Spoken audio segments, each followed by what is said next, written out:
The girl saw her younger brother had fallen asleep and quietly carried him to the poolside, then hung him upside down into the water. She wanted to test whether a newborn infant could breathe freely underwater. Meanwhile, the mother was gathering eggs, and the father was watching a ball game, completely unaware that their child was being tortured. As time passed, second by second, the baby gradually stopped breathing in the water. Just as the two were having fun holding the infant, the mother suddenly sensed something was wrong. She noticed the siblings by the pool holding a tiny foot, which instantly terrified her. She rushed over and snatched the baby away. Fortunately, after patting the baby's back repeatedly, the child began to cry loudly. When the older sister tried to explain, she was immediately slapped across the face. The boy was also slapped hard. It was only then that the father, who had been watching TV, heard the commotion, though he had no idea what had just happened.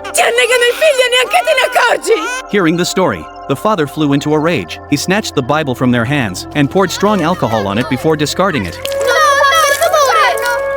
It turned out that these two children were not their biological ones. They had been adopted from a convent. Exactly a year earlier, on the day Jack and Lisa got married, something horrifying happened. Beneath Lisa's wedding dress, a bright red stain of blood spread, frightening Jack so much that he immediately took his wife to the hospital. But the doctor delivered devastating news. The baby Lisa was carrying could not be saved. Even worse, due to damage caused by the premature birth, Lisa would likely never be able to bear children again. Hearing this, Lisa was completely shattered. For the following month, she shut herself indoors. As a woman, she couldn't accept the idea of a future without children. To comfort his deeply distressed wife, Jack took her to a convent, hoping to adopt a child. But as soon as Lisa entered the convent, she felt something was off. The architecture and walls made her feel incredibly oppressed. When she saw children with physical disabilities, she tried to leave immediately, pulling her husband along. Just then, a pair of siblings with albinism suddenly approached, begging Lisa not to go. Lisa, still grieving the loss of her own child, softened instantly and decided to adopt both children on the spot. However, as soon as they arrived home, the family dog barked fiercely at them, as if it had seen something terrifying. At the time,